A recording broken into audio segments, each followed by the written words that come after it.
Hey people, and welcome to another sessions of conversations with Zalon. So this is the second one now that I am doing a video blog, so to speak, of, and I'm really cool in this lockdown. It's really cool because I've got my little setup now, so I can just literally sit in the chair and get right into it. Today we have a friend of mine, good friend of mine. He's an entrepreneur, music manager. He has a company within the telecommunication, and now he has a breathing festival on February the 11th to the 28th. 2021. I'd like to invite my special guest and friend. We have VJ. Yay! Yes, VJ. Zalon! How How are are you, you, man? bro? How you doing? How you doing? I'm blessed. How are you? I'm good. I'm good. I'm good. It's great to. I mean, we're in lockdown, but it's great to see your face here. Yeah, and the The sun last is time I shining saw today. you was we was in India, just traveling around, having good fun. You was teaching me about the Yeah, culture and the food and taking me around different places. drinking So, chai, chai, good singing songs, singing entertaining. songs. Yeah, beautiful, beautiful, beautiful. So, how have you been in the lockdown? How's everything been? Hey, me, Zalon, I'm always traveling, right? So it's been it's been difficult to adjust to lockdown, but really, I think what's on our side is time. And Yes. so, what can I do with this time? And I've been really throwing myself at a few different things. One is the Breathing Festival, which I want to talk to you about, Mm. but also just linking up and stopping, pausing, and just coming together with myself and my family and spending time. It's the only thing that we've got I, on our I, side, really. I'm really happy to have you here because you're a friend who's an entrepreneur. I mean, I love music, but I also love business. You also dabble. I wouldn't say dabble, but you've been a part of the music business, working with a close friend of mine, Ash King. Um, but the great thing is that VJ doesn't often go on camera. He's the man behind the scenes, behind the camera, making things happen. And I was really excited, if I'm honest, as this is what I was saying to you offline, but I wanted to say it online so people could hear as well. Is I was really excited because I feel like you have so much to add when it comes to business or just like people or meditation or like life, and I feel like this is a great way of people being able to us to capture it so it lives longer than our lives, right? That's what I'm really into, is capturing moments, information, feelings that people can enjoy for, so to speak, eternity, if there is such a thing. So I kind of want to go back because even now I actually don't know some of these things. So I kind of want to go back and I want to know: have you always been in business? Is it always been something that you've always done? Or is it something that you fell into? What was the thing? Was your parents in it? What's the thing? No, not really. I mean, we're from India, and then we moved to East Africa, and then in the Idi Amin times, my father and mother came, my whole family came over to the UK, right? So we ended up in Luton. My father got a job, which in those days were just in factories and things for people who came from overseas, and went to a normal school, normal life, and I wanted to be a photographer, so I started with photography, which is how I met Ash. So, I started doing a lot of photography, and then this whole transition came. And rather than being outside and with people, which is what attracted me to photography, I was stuck inside the studio, which wasn't what I wanted to do.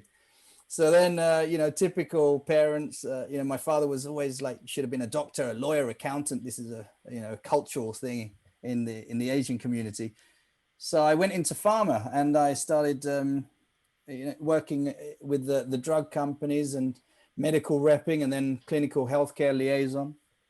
And that took me so far, but it wasn't my calling. So I went to climb a whole bunch of mountains in the Himalayas and went traveling, came back, and got into Wow. technology, which was Tiscali. Um, I then started my own business in 2003 because I just found that, you know, I think if you want to make your own path, then you've got to do it yourself and take all the knowledge you have and really have a focus and go for it. That's where the business started, Zalon, for me. And you know, I wasn't the brightest, I wasn't the most educated, let's say, but I had a passion, I had a focus, and I just carried on and carried on, carried on. And I think my relationships carried me through. So there's lots of people behind what I've achieved in my life, and that's people like you, people like Ash, who are not in the business sector, but they give me balance with so many things in so many aspects of my life. So yeah, then I started that, and then I got into fintech, and then I got into telecoms, then I got into helping some smaller companies, which allowed my knowledge to grow.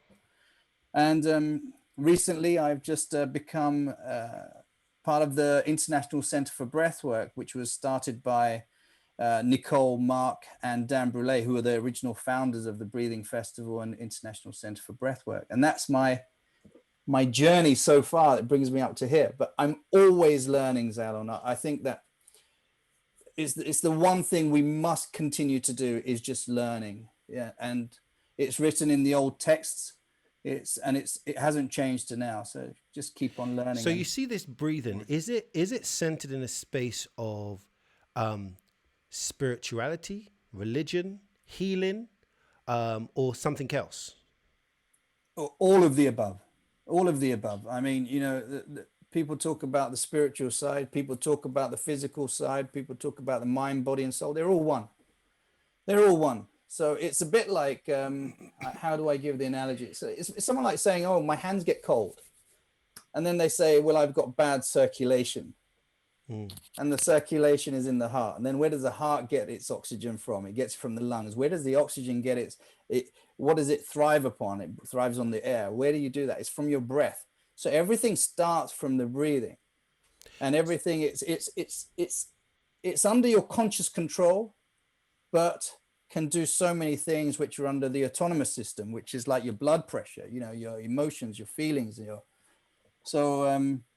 breath work is everything. So let me ask you a question. There has to be a moment, like I want to know about the moment just before you had this epiphany about breathing and that the importance of it. Like what happened? Because to me, it seems like you were almost finding your way. You were in business, serving the community, I guess, in one way. And then you discovered this breathing. And it seemed like you came to this discovery, and then there was an epiphany there. I want to know about that moment right there, where just before, like leading up into that moment where you're like, oh, this is the thing. And then I'd like to know, so if you could tell me that. Okay, so, I had a journey. I picked 5 or 10 people that I really wanted to study. And like one of them was Richard Bandler, who started the movement NLP, Neuro-Linguistic Programming, where some people think it's just about the words you use to get what you want, but it's much more than that. It's really about awareness. So having that awareness about your senses, what you say, your hands, your touch, your smell, your gust, and what you hear, these are all senses that you really must master if you really want to be at the top of your game. Then I save breath work to the last, because if you do yoga, if you do mindfulness, if you do any kind of awareness, the first thing that they tell you is be aware of your breath. So when you close your eyes and you're doing mindfulness, you have to focus on your breath, and it stops a lot of the chatter in your head. A lot of the apps that are open, you just slide them up and just shut them off. And you can do that by focusing on your breath and being aware of your breath. So I kind of did the NLP, I kind of did a lot of the other courses, the CBT courses and everything before, and left breathwork to the last, because it's the most direct way to get underneath anything that you want to address. And it can do so much, Zalon. So if you've got anxiety, if you're going through trauma, if you've got high blood pressure, if you've got asthma, I mean, there's a whole breathwork community just focused on asthma. But I know from my friends who have suffered from asthma, you've just been walking around, going to the doctor, getting a couple of, prescriptions, but nobody's actually told them to learn to breathe through the nose. When you breathe through the nose, you have a whole network here that provides your breath with so many different things. It heats the air, it filters the air, it adds nitric oxide into the airwaves, which is a dilator, antivirus, blah, blah, blah. And so just by breathing through the nose can do so much for you. But who's taught it, which Right. GP tells it. Right. And this is something that can really affect your life, your quality of life, and lots of different conditions. You'll see on the breathing festival, there's a few people that speak about this, but it's so there's so much, Zalon. There's so So much to learn on the breath was there work. a particular person or a particular moment where you said, "Wow, I need to now focus on breathing. Like this is now the thing." Was there? Can you remember the actual moment? Well, my most Indians kind of know about breath work through their parents, and my Right. parents are that as well. And I went to Rishikesh and I found a whole bunch of people teaching breath work there. I did all of my studies first, and I wanted to leave breathwork to the last because So it was intentional. It was an it's an intentional. intentional. Yeah, for me, it was intentional because I knew when I come to breathwork, it's going to be a lifelong study. It's Interesting. not something that people. My instructor Dan Brule, who's for me one of the best in the world, and I selected very carefully. He's had 50 years experience, and there's people on the breathing festival that have been doing this since the 1970s, 1960s, 1970s, and traveled the world, put their hands literally on hundreds of thousands of people to enhance the quality of their life. So I knew when I start the breath work, that's going to be um, a long learning process. And what are your personal, like what would you say are your achievements or things that what enhancements has it brought to your life? Well, in the business world, Zalon, you know me, so it can be quite stressful. Now I think we've got 11 subsidiaries in 4 continents, and a lot of people work for us. And then COVID hits. What do? You've got to enable all these people to work from home. You've got to make sure that their mental health is good, that they still feel part of the community, and you've still got to survive. Everybody chases you for money, but there's been a massive shift in how you can actually generate that income. So you almost have to go digital, which is what we're doing now, right? Yeah, You yeah, would of course. ordinarily be on a stage singing and Yeah, go yeah, traveling yeah. around and Of stuff. course, And of now we're course. doing these, and now you're doing performances over over the internet. So how's it benefited me? I looked at a lot of people when I was in business, also when I was doing the farmer, and I thought, I don't want to end up like that. I don't want to burn out. I see that they've got success, but they've sacrificed so much, and that can be their health, that can be their family, that can be many different things. What breathing does, breathing correctly, breathing consciously, having the awareness, is that it kind of balances all those things and gets you to reset. And I'm a firm believer now, and I have been for a while, that spend some time for yourself. In the morning before you wake up, before you reach for that phone, before you go to bed and put the phone away, just give yourself 5 or 10 minutes to kind of like set yourself, take some breaths and just enjoy it and just settle. Is there could you maybe give like a quick way of breathing that somebody can, if they're watching this, they can be able to just take something away. Obviously they come to the breathing festival, they're going to learn like massive benefits and different techniques, but is there anything that you could just say that somebody can, as they're watching this, they can now just incorporate into their life? Well, there's so much, Zalon. There's lots, and I've just started my journey, but I can give you some examples. So when we breathe in, we engage, and you know our sympathetic nervous system starts to really play its part, and vasoconstriction can happen, muscle tone can get higher. And then when we breathe out, the exact opposite happens. It's a bit like a balloon. You blow up the balloon, it starts to get full and starts to get tense, and you can poke it. And then when you release it, it kind of gets all floppy and relaxed. Well, that's exactly same as us, your sympathetic nervous system, your parasympathetic nervous system. So it would make sense if you wanted one or the other to concentrate on that breathing, that inhale or that exhale more. So some people who want to kind of lower their blood pressure and relax, they'll take a 4-second inhale, but maybe an 8-second exhale. And they'll keep doing that and keep doing that. And then they'll introduce breath holds as well. Some people will do over breathing. Some people will breathe through their nose. And I like this one. This is one from Patrick McEwen, really, that he talks about in the Buteyko movement, is breathing through the nose, but doing it really, really silently. It's called LSD breathing, nothing to do with the drug, but light, slow, and deep. So it's just, and if you can hear it, you're breathing too fast.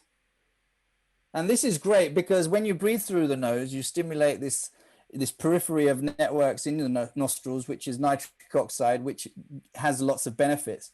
But it's also very good just for your awareness to focus on your breath and stop the chatter. And it's great for anxiety. It's great for lots of different things. So there's so many breathing techniques. There's triangular breathing, there's box breathing, there's breath holds. But I definitely didn't know that. And I mean, the only breathing that I'm aware of is through meditation, when I've meditated, and sometimes as my mind is going all over the place, you know, I will focus on my breathing. That helps me to kind of keep present in the moment. That's one.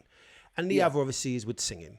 That's the other one. And the benefits of that is you can sing higher, you can sing louder, you can change your tone, you can sing for longer. And those are kind of like, and it's kind of the foundation of singing. So if you're doing vocal training, before anything, you start out with the breathing, as you mentioned, right? I guess, you know, if I'm on stage and I'm about to go on stage and there's like thousands of people and I feel, you know, really anxious, it's like doing the breathing to kind of calm me down a bit before I go on stage. You know, once I get on stage, it's fine. But just that initial moment of when you hear like the you're like, oh my God, I can't believe it. Oh.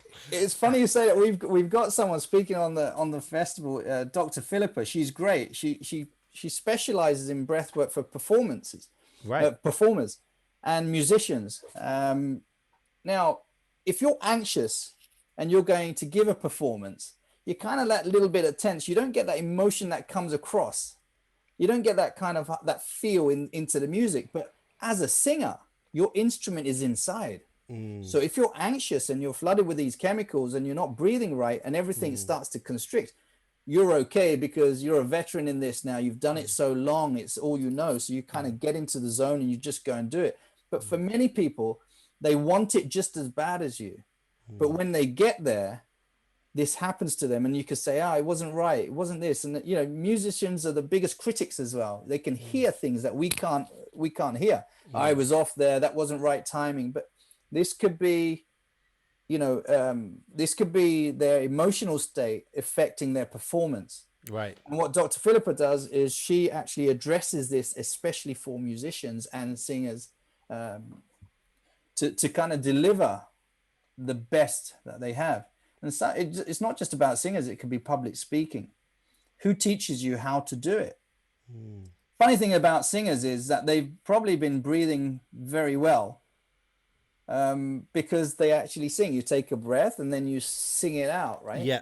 It's like, you know, a lot of people do that with mantras as well. They breathe and then they sing the mantra, and the mantra is like 8 to 10 seconds. And then the breath is just maybe 1 or 2 seconds. So they just keep going into this and keep going. And it gives them this sense of stillness, this sense of calm, which is beautiful because that's what they want. That's what they want to get to actually start doing the whatever they want to add on top. So you musicians and these athletes, I was speaking to a guy, Billy Schwer, he was a former boxing world champion. I said, who taught you how to breathe? And he says, no one. Wow. But then he sent me a picture where he's punching someone and he's exhaling. You can see he's really exhaling his breath. And I was saying, look. Yeah, that's true, actually. I remember being a kid doing martial arts, and you exhale on when the, like, do you know what I mean? Like, what is that? Like, what is it that in that exhale why you do that? Well, I guess if you're inhaling, you're kind of pulling back in it. But I think when you're exhaling, you're putting all that force, your energy, life force. You're putting it. I guess Well, I think that when you do that, it's like the balloon, right? So when you're inhaling, it's almost like you're tensing everything. Whereas like Bruce Lee, remember Bruce Lee, he said, right, okay, be like a whip, be relaxed, you know? Yeah. So you go bang, right? And to do that, you have to be on the exhale, like a balloon popping. It's Yeah, almost yeah. like, and you can get there I quicker. didn't realize. I mean, as you're now pointing it out to me, I didn't realize. Like I knew, breathing was the foundation of music and singing, so to speak, but I never really considered how it impacted so much other parts of our lives. I understood yoga, but I've just not drawn the line between all of them. So, for example, as you said with athlete, I imagine like so. For example, another thing, I've done like boxing training, right? And that's one of the hardest trainings I've ever done in my life. I remember the first time I'd done like a boxing session, I wanted to vomit, right? And the thing is, I realized that if you're fighting with an opponent in the ring, I mean, I didn't get to ring, but you play, like we had to punch a bag, right? After a period of time, you are so tired, you can't even you can't even lift your hands up. So I realized that in conserving my energy and my breathing would allow me to last a longer period of time as well. Yeah, Do you know what I mean? So it's like now as you're absolutely. saying it, I'm now getting the epiphany. I'm now getting the link between things, you know? Yes. I'm not, I mean, obviously I've not got to the space where, you breathe in, small through your nose and you get an LSD Mm. experience, or is it experience or No, whatever? you're getting LSD Drugs, experience. man. You get LSD breathing, the so you get a, LSD breathe. We're gonna get the yeah. the So I police on mean, you. it, He's got some, VJ's doing some LSD experiment. What? oh no, no, you get us in trouble. The That's what I'm LSD gonna do. thing, That's what I'm gonna do on the video. Is just type they'll be knocking at VJ's my LSD door. VJ's LSD experience, and then put your address so they Oh know where to find you. no. Yeah, I mean, also think about this, Zalon. You sing most of the day and most of the time, and you've been using these breathing techniques, let's just say, and then you just stop because of COVID, Mm. right? So do you replace that breathing kind of habit that you've got, or do you just stop? I think it's become. I think I've practiced to where I no longer think about it. So I don't think about breathing because I spent so much time, so to speak, mastering it. So now it's just a part of how I function. I believe that's how it is. So if I go on stage and I know that in this moment I'm moved to do like a really long note or a really high note or something that's going to require a lot, like very wordy. I Mm. already know that I'm gonna take a quick snatch breath. A snatch breath basically is being able to take a lot of air in a quick amount of time, store it, and be able to preserve it and release in just little bits at a time. So I kind of feel like Mm. I'm kind of hardwired at that. Yeah, Through practice, right? yeah. Through Well, practice. the same way people have breathing since they've been born, but Yeah, they've practiced it in such a bad way. yeah. Mouth breathers. I mean, there's just so many scientific studies done on it now. And I mentioned again Patrick McEwen, who's really he was asthmatic himself for 20 years, and he had operations because he was so bunged up. And even if after he had that operation, they still didn't tell him to make sure you breathe through your nose, so he went back to mouth breathing. Right. But this I is mean, I know proven that. now. I had sinus, right? And I had an operation. I suffered with it for a while, so I was always blowing my nose, all that kind of stuff. Mm, And being able to breathe through my nose was like, wow, I can't believe this. yeah. And obviously, it allowed me to feel less nasally and just comfort. Yeah, absolutely. So I wanted to say you also have some popular speakers who are part of this festival as Yeah. well, right? Yeah. Did you want to tell us a bit about that? Well, I mean, look, Tony Robbins? well, yeah, Tony Robbins is one. Tony Robbins really looks at breathing to kind of like the way he mentions it. And by the way, Tony Robbins just recently gave us the go ahead to be part of the festival. And he's huge in motivational speaking and giving people a different angle and different purpose to fulfill certain elements of their lives, right? So everyone knows Tony Robbins. He's just given us a great masterclass on the Breathing Festival, and is a part of it now. But he talks about breath work and about movement, and about breath work being the biggest part of the movement inside yourself. So he uses it as getting underneath, but then he layers up lots of different things on top to treat whatever you want to be treated, whatever you want to better, whatever you want to overcome, whatever obstacles. So Tony kind of uses breath work to get right underneath there, in between all the stuff, and then like apply his techniques. And he's awesome at that. But there's people like my guru, Dan Brule, who's been doing this for 50 years, traveled the world, trained with some of the best, can really merge the Eastern and Western philosophies and deliver it in a way which is quite simple to understand. You don't need to live in a cave to breathe well. You just need to be shown how to do it. And the longer you do it, the longer you practice, the better you're going to be in all aspects of your life. So even just in, that right now in COVID, Zalon, I've had a lot of people talk to me about how they're having trouble with their anxiety, intrusive thoughts, panic, just feelings of getting through this, the fear. Now, what happens with that is when you have all this stress and this fear, and you're not breathing correctly, and you're flooded with these hormones and chemicals from your own pharmacy, which is up here, your immune system goes down. It's a fact. So with breathing and with kind of addressing some of these things, your immune automatically rises. So you're not going to get as ill or get ill at all. But what it also does, it brings that calmness to you. So you don't have that anxiety, you don't have that panic, you don't have that kind of fear, and you're settled and you're still. It's quite blissful. You can get high on your own supply. Now, I've mentioned high and LSD, so don't get me wrong. But and Zalon, this is free. This is free information. The skills that you're going to learn from 55 of the best speakers in the world. Stig Severinsen, by the way. I mean, let me just ask you, what do you think the longest breath hold time is? If I said, like, just stop, hold your breath. What do you think? 1 minute, 2 minutes, 3 minutes, 4 minutes, 5 minutes?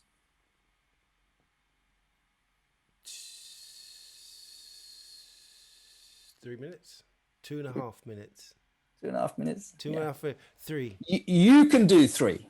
This guy has shown that you can hold your breath for 21 minutes. No way.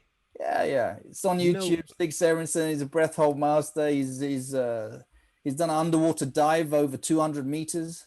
He's done some amazing things just to show what you can do. But Stig is talking on the Breathing Festival. You've got people like Samantha Skelly. You've got the whole rebirthers. You've got Dan Brule. You've got Patrick McEwen, who's more scientific. 21 minutes. I'm still stuck on that, mate.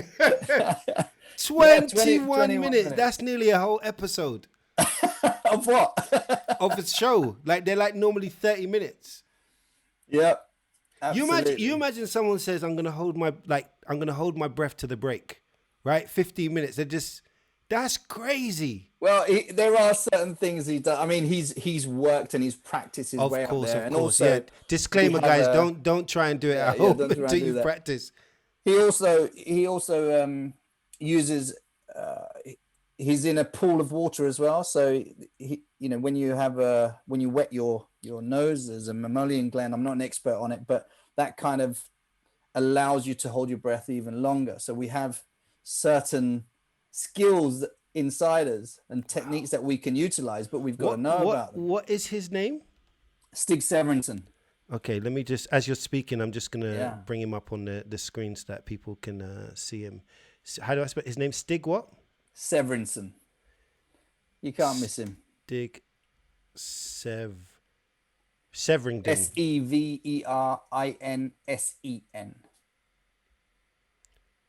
Yeah. Breath holding. Stig Severinsen. Damn. The longest dive in planet Earth on a single breath. Official world record by... Wow. Yeah. So you have Sting. We have some singers. We have, Where the Light Gets In, Bob Seema and Shannon. They're amazing. They sing and they talk about breathing, and they really put the two things together. This guy's, I mean, from a musical point of view, his production is excellent. His singing ability is awesome. He's got a lovely tone, that kind of Neil Young kind of Wow. Nashville sound, and he's amazing. And he really embarks on beautiful songwriting with spirituality and breath work and puts it all together. I mean, he's doing a class. You've got Eva Kazkor, who's more into the kind of, you know, festival feel, like, kind of like hyperventilating and psychedelic breathing, she calls it. We've got scientists, Rolly McCready from the Heart Math organization, who's saying we should all be breathing through our hearts, and concentrating on our hearts. And he's given an excellent masterclass on the festival as well. But with the intention, with upgrading your base level, everything gets better. And what he says is that there's more messages going from your heart to your brain than from your brain to your heart. We've just Really? pushed everything up, so we're all head centric now. And he's saying, right, let's come back down, let's bring it And back to what the kind of heart. messages do you know? What kind of messages the heart is sending to the brain? Well, let me give you an example. Is that emotions Can you versus think? logic? Is that Can, is that emotions versus logic? Is that the term that well, would but yeah, when people say to you, you're too emotional. right? Would Well, yeah. okay, that's fine. If you're too emotional, you maybe not have control of your emotions. But can I get you to think and lower your blood pressure? No. Okay, but when you have an emotion, does your blood pressure rise or fall? Yes. Exactly. So emotions are the real drivers. And if you can Interesting. control your emotions, then it tells the brain what to do. And I mean, it's both way. But what HeartMath and what Rollin is saying is that, okay, let's look at this in a different way, and let's focus our energy and breathing through our hearts, which are, by the way, mapped to the Earth's frequency and the planet's frequency. So it gets quite intense and scientific. But these guys have been doing this for over 30, 40, 50 years. They've studied it. They've spent millions of pounds on you know, having these monitors all over the world and measuring these frequencies, and then mapping them to the to humans, to you and I.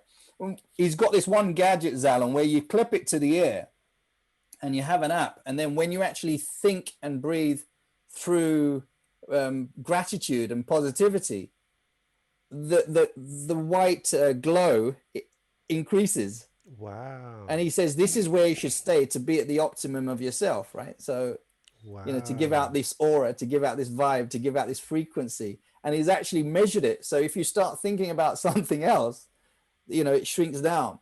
And Wow. if you don't, it grows bigger. So That's yeah. incredible. And I'm still blown away by this gentleman who is the Sting, longest dive on the planet. Sting's just one of the speakers if that's your thing, free diving, and if My you goodness. want to And I push the can see boundaries. and I've just seen another clip where it said man holds breath, and this is probably him, holds breath under ice for 22 minutes. Yeah, that's him. That is That's him. ridiculous. So I mean we There's did 55 of these people, and I could talk about each one. wow. Each one, S- Jin Morningstar, s- Karen Drucker, Barnett Bain, he's a film producer. He's all about the breath and all about the spirit. There's the Soma Breath guys, there's the Alchemy of Breath guys. These are all on it. There's so many people that there's something for everybody on here. Whether you want to boost your immunity, have more energy, deal with your thoughts, just have stillness, or just enjoy breath work, singing, whatever it is. And some of the stories that these people have are quite amazing. And I wanted to touch on you as well, Zalon. I wanted to ask you a question, if you don't Sure, mind, because please do, please do, please do. a lot of people may not know, especially when we share this, is that you were with Amy Winehouse, who's an Hmm. illustrious, amazing singer. I'm a fan, Hmm. and you were with Amy from the early days right up until the end. And you were madly in love with her. She was one of your best friends. And when you lost that, who, how did you cope? What coping mechanisms did you have? And then very shortly afterwards, I hope you don't mind me saying, I think Uh-huh. you've said that I can mention it. You Yeah. lost your sister. You Yep. became a surrogate father. You had all this responsibility, and everything you worked up to that point in your music career, because I know you kind of had to take a second place. Now, how did you cope with this, and what skill sets did you have to make sure that you get, apart from the Zalon focus and the tenacity that we know, did you have anything else that kind of helped you cope with this? Because breathing at that time would have been a great thing for you to know. I wish we'd had this Yeah. conversation then. Yeah. But Yeah. how did you manage? So, uh, not surrogate, but a co-guardian. Yeah, Yeah, sorry. yeah, it's fine. Um, so it was a big shock to me when Amy passed because I never knew what it felt like to lose someone. Other people had lost people that I'd known, but I just, you think you have, empathy in that moment, but then you go on, you have dinner and you get on with your life after you feel a bit sorry for them that they're going through something. But when you actually lose someone, you actually you now understand death and the fact that you get the realization that you're never going to see that person again and all the memories that you've shared with them. It was very difficult for me because it was quite a unique scenario because not only was she my friend, but she was somebody who helped to make my dreams come true. So there was like another level of gratitude. Like I've had friends that have been closer to me or care about me, but they may not have been in the position to be able to help me in the way that she did. And she helped me Mm. so effortlessly She and signed so, you as well, right? You were yeah, you were yeah, under her label. yeah, You were the yeah. first and one. I think you were. Well, yeah, between me and Dion, yeah. So, so it felt like it just really showed me how amazing she was and how loving and caring and supportive. And obviously that transformed my whole life because she was the main supporter. So the management, they went away, the label went away, everything went away, and I kind of was just by myself. And then my sister passed away, and that was like a really big blow because we're a tight family, and she had 3 children that she was trying to stay alive for. The youngest was 2 at the time, so it was really, really difficult. And I became the one in the family that was the one that had to like take my sister to the appointments and like the running around Mm. because a lot of the elders in the family it was overwhelming, too emotionally overwhelming sometimes that their granddaughter was Yeah. dying and they're alive as a grandparent, and no parent wants to bury their child. So it was like it was a very difficult, and I had to step up as a man in the family and do a lot of things. I mean, everybody contributed, but I'm talking about my journey, Mm. and I didn't. About 9 months later, I booked a ticket to Cuba. I'd never been to the country before, and I just went to the hotel room and I just cried. It was like the first time I didn't really, when I was like, even, I remember shoveling on my sister's grave, the soil, and people wanted to take was it the spade? Is it the spade? Mm. Yeah, Yeah. from me, and I wouldn't let it go because I felt like it was my duty to as a brother, as a protector, to put the soil in. It's very difficult. It was very hard, and different people. But I just felt like I have to do this, and I had to make everybody okay.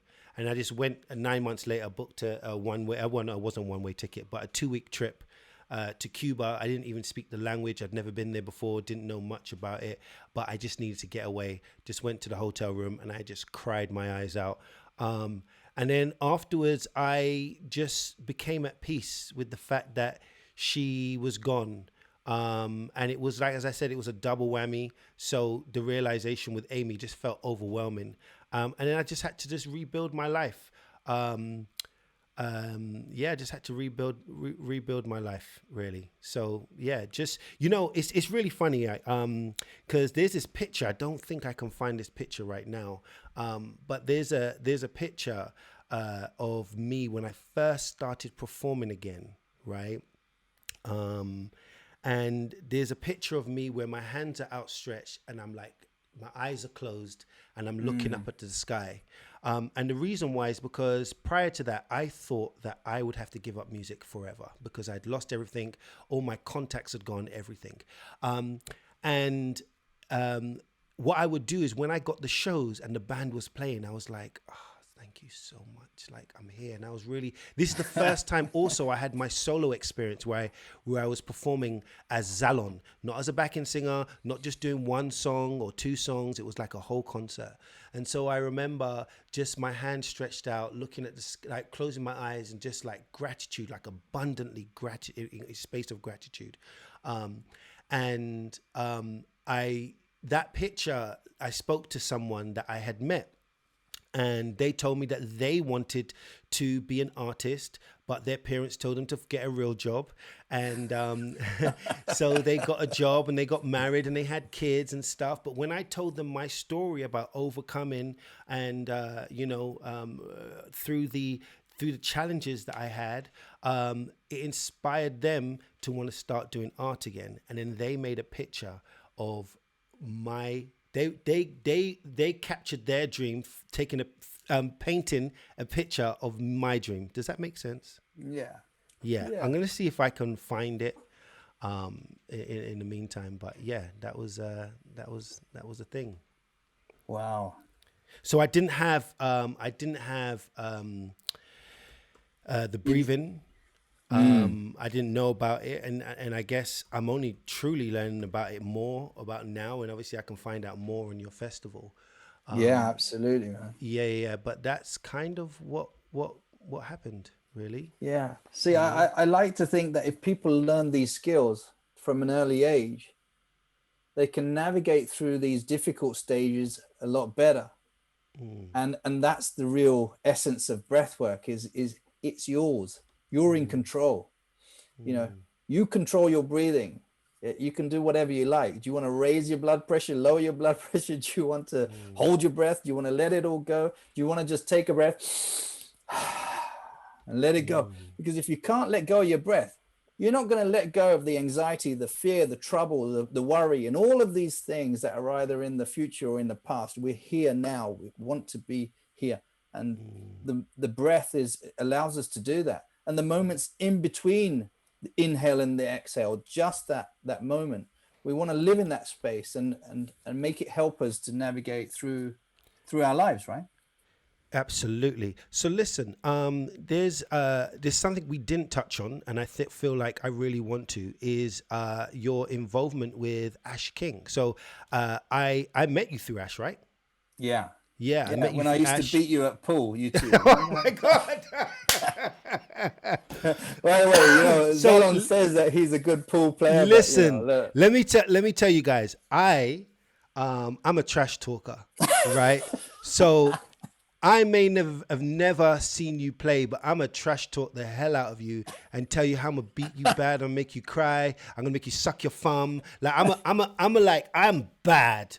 You and Ash didn't play each other that whole time. No, listen to what I'm saying. I am really, really bad. Just so you know, I'm a nice guy, but when it comes to playing a game, don't mess with me. I'll beat anyone. I feel like I'll beat Mike Tyson in a boxing match. Like that is how my confidence is, right?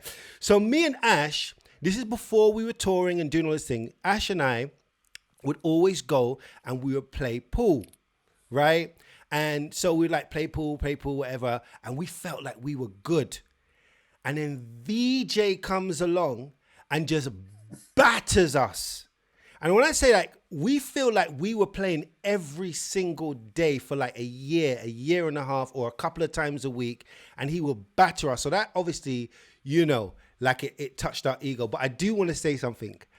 The last time I played, I beat you and Ash.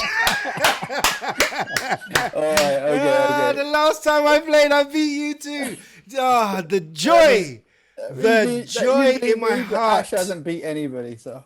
The joy in my heart. Ash has been a friend of mine for many, many years. So you kind of were involved in his project. How did that come about? And like, yeah, tell us. You know, it's a bit like this breathing stuff. You know, musicians and singers, they're excellent at singing and being a musician, but that's not enough. You know, unless you've got a big team around you, you know, with like producers and masters and singers and songwriters and musicians, and then like your marketing and stuff. You know, this isn't really the setup of a startup singer. Mm, And what Ash had, you know, Ash, you know, longer than me, you've known Ash, you know, way longer. But Ash's music stems from his great grandfather, so it's in mm, his lineage, mm, and it stopped at Ash, and he was a classical singer. Then he went to, you know, a black gospel choir, and he sang there, and he learned all these R&Bs, and he was a great, fantastic singer. I mean, he used to lie down and sing, stand up and sing, cook and sing, and he mm, was amazing. And for me to watch that and say, why is he not on stage? Why is he not singing more? mm. And I got involved with that side a little bit, Zalon, just to help him, because I don't think I think your business is really cutthroat. It's Absolutely. really cutthroat, and people want it so much that even if there's an opportunity that doesn't fit for them, they won't give it to somebody else because they want that success for themselves so much. Mm, And I felt that with Ash, he had so much to give, so much to offer, but he was neglecting the business side a little bit. So I wasn't really the manager. I was like more of a good friend that gave him a lot of time and a lot of support. And mm, then when he went to India with A.R. Rahman, and just took off. And now mm. look Listen, at man, him. so Ash is a good friend of mine, and it's funny because I see certain things that he'll post or he'll tell me about his experiences, but our relationship is so pure that I almost forget about the things that he's going on. And like, we might mention it, but I don't go into it. He doesn't go into it. We just talk about whatever's funny or what's going on at the time. And Yeah. so in preparation for this, I was just looking at some clips, and I was just seeing, like, he's on stage to thousands of people, and I was like getting excited. I was like, oh my God, like I haven't even seen this yet. And I was like really excited. And then, so it just brought all of those emotions back, because I remember like how things were before. I remember us playing pool, looking on TV and thinking, nah, we could do that. Do you remember? Do Like, you remember the acoustics in the staircase going yep, up? yep. And And we you and sing Ash would sing there. You would the sing Indian songs and English songs, and the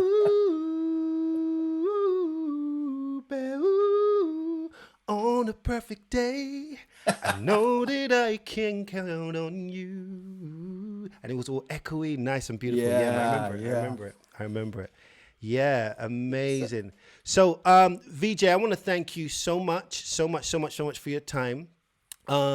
We also gonna have a few a few giveaways that you've yeah. given to me. I really appreciate that. So if people can let me know, and you're also selling a few tickets as well. So let people know a bit more about that. Well, look, what the main purpose is to just, spread the word of what breathwork is, right? It's something we all do, but so few people know about what it's capable of and the benefits to you. So what we're trying to do at a higher level is just spread the word. This is a movement, 55 speakers, That's incredible. hundreds of thousands of years of expertise, and people dedicating their lives to this now just want to share all this information. There's so many things that you can do before that pharma step, before that GP step, before that therapy step. There's so much you can do by yourself. Just learn the skills. And they can also live side by side with all those other therapies and with all those other pharma and medical processes that you want to choose. It's up to you. But this is something that it's an essential life skill, Alan. The Breathing Festival was meant to take place in person on a stage with lots of lovely things. But then COVID happened and we moved it online. But what that gave us the opportunity to do was reach more people.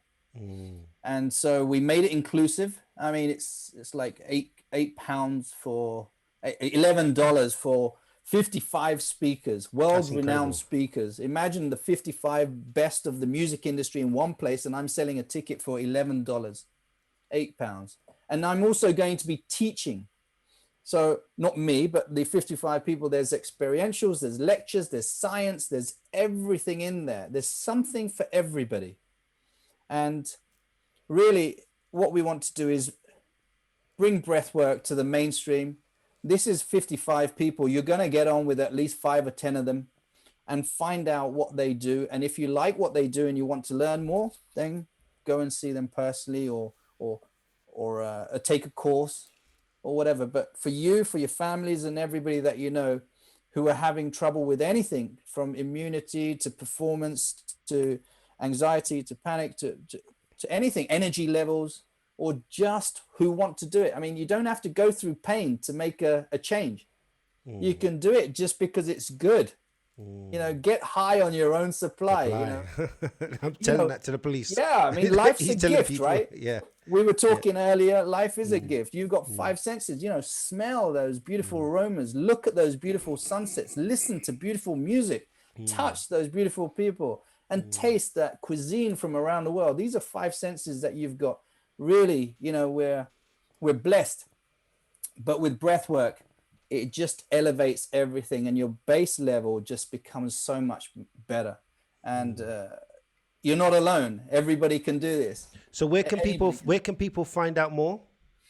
Well, you can go to the ICFB, the International Center for Breathwork, and or you can go to the Facebook page or the Instagram page of the Breathing Festival. So just so we're going to have all the what we do is we'll have all the links underneath this video on YouTube, so that you guys can click. VJ, I want to thank you so much for your time. Thank you, man. We really appreciate it. I want the next time that we speak, I want to dive into your business brain, right? No problem. I want to break that down. I want to know like how you overcome challenges. You know, how you like hire and fire. How you do marketing. I want to pick your brain, but I'd love to do it like, you know, live on call. But I appreciate you so much. As I said, I feel like every time I meet you, you have so much value, so much to share, so much wisdom, and I appreciate you, man. I really is a friend. So thank you for coming in, thank you for doing this, and thank you for sharing about this wonderful cause that can add so much to the world. So take care and thank you. Thank you, Zalon. Thank you so much. Bless you.